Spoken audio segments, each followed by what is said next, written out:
Assalamualaikum warahmatullahi wabarakatuh. Halo guys, perkenalkan saya Ruli Nurliah dari manajemen 3O. Di sini saya akan membawakan materi tentang human capital atau modal manusia. Tanpa berlama-lama, yuk mari kita bahas poin pertama dalam materi ini. Di sini yang pertama ada pengertian human capital atau modal manusia. Secara harafiah, modal manusia atau human capital merupakan pengetahuan, keahlian, kemampuan, dan keterampilan yang menjadikan manusia sebagai modal atau aset dari sebuah organisasi atau perusahaan. Banyaknya perusahaan yang memperlakukan karyawan sebagai sumber daya manusia semata atau human research. Hal ini menyebabkan perusahaan memperoleh keuntungan seadanya. Selanjutnya ada, jika memandang manusia sebagai aset, maka dapat terbagi menjadi dua, yakni yang pertama ada aset yang terlihat, yaitu tangible asset. Sumber daya manusia SDM di sini dinilai sebagai faktor sentral yang strategis dibentuk untuk menjalankan berbagai kepentingan visi perusahaan.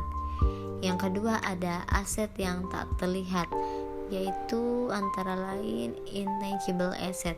Aset yang tak terlihat atau intangible asset merupakan lawan dari aset terlihat atau tangible asset, meski keduanya memiliki kepentingan yang sama. Sebagai contoh, intangible asset dapat dilihat pada pengenalan produk, pengenalan merek, inovasi, pengetahuan, modal, sumber daya manusia, dan sebagainya. Dan selanjutnya ada peran human capital. Hal yang termasuk ke dalam nilai sebuah perusahaan adalah 3 jenis aset penting bagi perusahaan untuk menyediakan barang-barang dan jasa-jasanya. Yang pertama ada aset finansial, yaitu contohnya seperti uang tunai, surat berharga, surat tanah, dan lain-lain. Yang kedua ada aset fisik, contohnya seperti peralatan, gedung, dan tanah. Yang terakhir ada aset tak berwujud, contohnya seperti modal organisasi, aliansi bisnis, pelanggan, merek, reputasi, serta modal intelektual. Selanjutnya di sini ada komponen human capital. Yang pertama ada individual capability, yaitu kemampuan individu. Kemampuan individu di sini seperti apa yang dimiliki karyawan dan soft skill apa yang dia miliki. Yang kedua ada individual motivation atau motivasi individu. Motivasi individu ini seperti semangat bekerja karyawan dalam perusahaan. Yang ketiga ada leadership atau kepemimpinan. Kepemimpinan di sini seorang karyawan harus mampu mengelola dan memimpin apapun yang ditugaskan oleh atasannya. Yang keempat ada the organizational climate, yaitu suasana organisasi. Dalam suatu perusahaan tentunya harus terciptanya hubungan kerja yang baik, suasana yang baik antar timnya atau antar individual lainnya. Yang kelima ada work group effectiveness atau efektivitas kerja kelompok.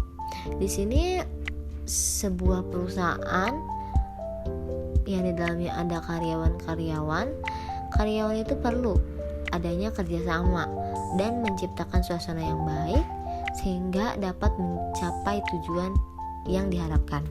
Pembahasan yang terakhir ada pengukuran human capital. Yang pertama ada activity level, yaitu pengukuran aktivitas rutin SDM seperti rekrutmen, pemberhentian karyawan, promosi kenaikan jabatan, dan lain-lain untuk syarat laporan internal. Yang kedua ada functional level, yaitu kolaborasi dengan unit fungsional organisasi, semisal divisi dalam mengukur aktivitas, mengumpulkan dan menerjemahkan data, dan mengambil tindakan koleksi atau yang sering kita sebut sebagai evaluasi. Yang terakhir ada strategic level, yaitu tingkatan analisis tertinggi sehingga dapat memberikan gambaran perusahaan secara penuh. memberikan pemahaman hubungan antar SDM, strategi, dan kinerja para karyawan. Itulah poin-poin yang tercantum dalam human capital, yaitu modal manusia.